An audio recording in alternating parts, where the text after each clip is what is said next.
If Oswald the Lucky Rabbit was not known to be the reason why Mickey Mouse was born, would he still be remembered today? Because since Mickey Mouse was born, Oswald was only chasing after the mouse, like many other cartoon characters of the time that are now sadly mostly just forgotten and stuck in the past. Yes, design-wise, Mickey was following Oswald first, but after that, the roles were reversed. Now, how did Oswald the Lucky Rabbit even came to be? How? Well, Disney's distributor, Charles Mintz, heard that Universal wanted to jump into the animation business. Well, Carl Laemmle, a founder and president of Universal. And then he wanted a rabbit character, because there were too many cat characters already. Now, why Oswald the Lucky Rabbit?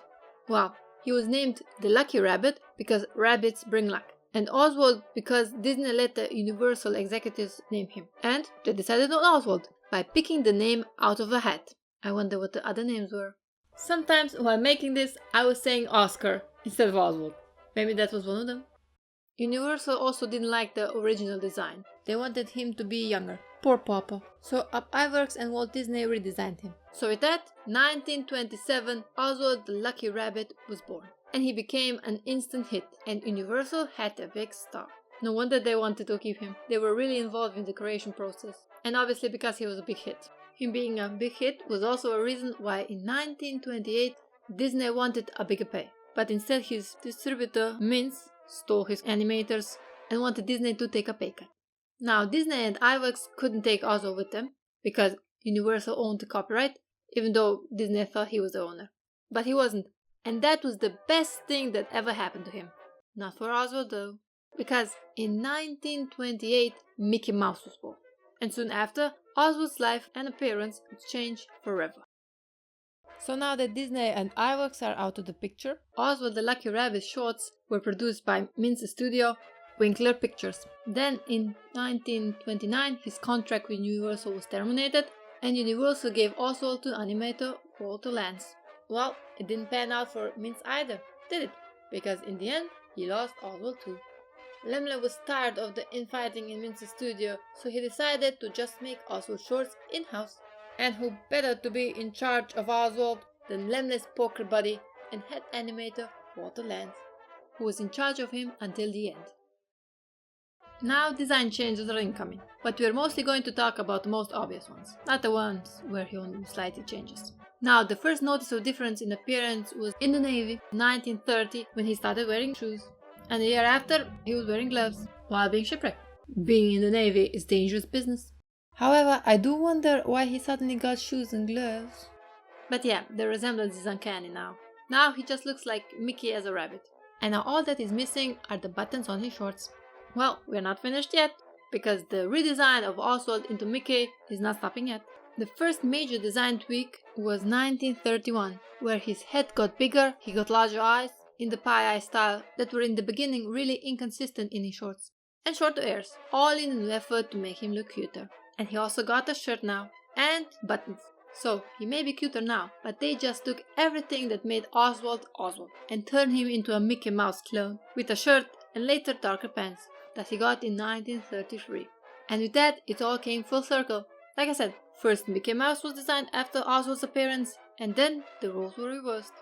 But Oswald the Lucky Rabbit himself was designed after Julius the Cat from Walt Disney's Alice comedies, who was a copy of Felix the Cat, with minor tweaks. Really minor tweaks.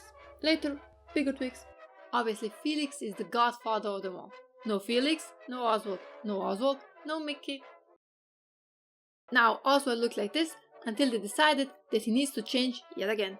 Now, Oswald's popularity was waning as the 30s went on, and all the changes they already made didn't help. So they made one drastic step, because not only was Disney changing his characters, but the trend that started with Felix was out. Only black-bodied characters were not popular anymore. Interesting to note that before he was totally redesigned, Walter Lantz got the rights of Oswald the Lucky Rabbit and all the other characters that he made for Universal. Now you may think, wow, if Disney would have stuck with Universal, he could have also got the rights to Oswald and company some years later. Yeah, but no. Because if Oswald was still a big success, they wouldn't have parted with him. So, why did Walter Lantz get Oswald and company? Well, Universal had financial problems under Laemmle, and when him and his family lost control of the company, It was also the best time for Walter Lantz to go to the new management and be like, hey, I want to make my own animation studio. And I would like to have all the shorts and characters I was working on. You know, Oswald and Company. Can you give them to me? And because Oswald and Company weren't a big success anymore, those days were long gone, Universal was like, yeah, go on. We are going to close our animation department anyway. We might as well have them. Or something along those lines. Yes, also the Lucky Rabbit shorts were still made for Universal, but now Lantz went independent and founded Walter Lantz Studio.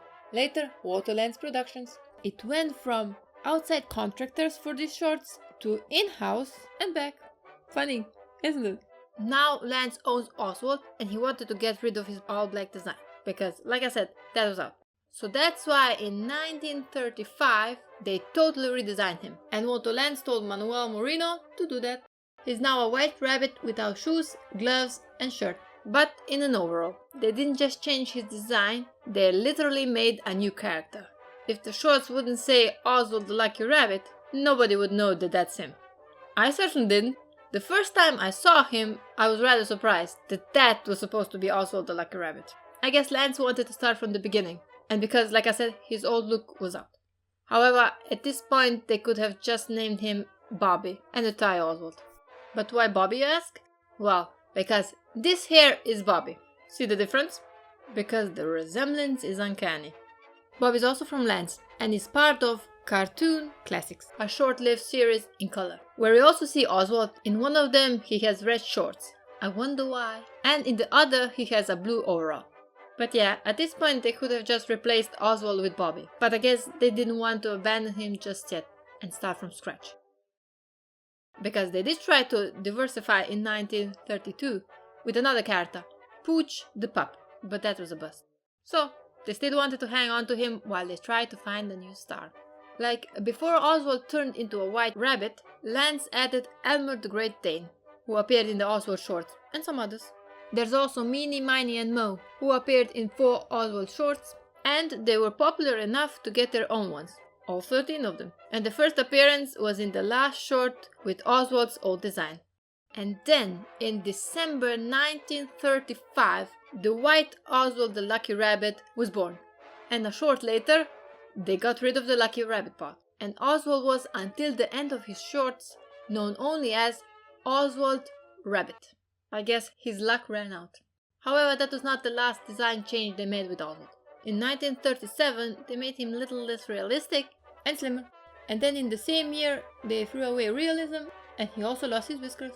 And that's how he looked until March 1938, when he last appeared in his own standalone short. Even though it was titled a Oswald Rabbit short, Oswald appeared only in the very beginning. In reality, it was actually starring Elmer the Great Dane and various kittens.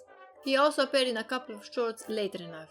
In the New Universal cartoons in 1938, in one of them his design was changed a bit. He's a grey-white rabbit in it. The other was just a recycling of some other short he was in. And then he also had a cameo in a cartoon in 1939, starring Snuffy Skunk, who first appeared in an Oswald short, where Snuffy was the star. And the last time we see a big design change and him also being a prominent character and not just a cameo, is in 1943 in a Swing Symphony cartoon, where for the first time Oswald Rabbit also appeared in color. He's now a greyish-white rabbit with a black nose and again with whiskers. And that was the last time Oswald Rabbit was a star in a short. He was a cameo again in 1947 and 1951, this time in a Woody Woodpecker short, the new big star for Walter Lantz. And here his fur was reddish-brown. And funny enough, in one of them, he was advertising a comic with Andy Panda, where they both appeared in. And Andy Panda is someone who was the next big star after Oswald. And then both were overshadowed by Woody Woodpecker. So, after years of trying to replace Oswald, Walter Lantz finally got his biggest star ever. However, before Oswald Rabbit disappeared, he was seen with Andy Panda in a commercial in 1952, where he has a white fluffy tail again and is orange brownish white. So yeah, that's it for Oswald Rabbit. Yes, he was still appearing in comics under the name Oswald the Rabbit, but that ended in 1962. And yes, he was also seen in a Woody Woodpecker video game from 1996 that was only released in Brazil. So, that was the end for Oswald the Lucky Rabbit. Well, actually, for Oswald Rabbit, because Oswald the Lucky Rabbit was last seen in 1935. Until the Disney company got him back in 2006, and has since then had a resurgence with his original design thanks to the video game Epic Mickey from 2010. Which is good because the original design is Oswald the Lucky Rabbit. These others? Nah.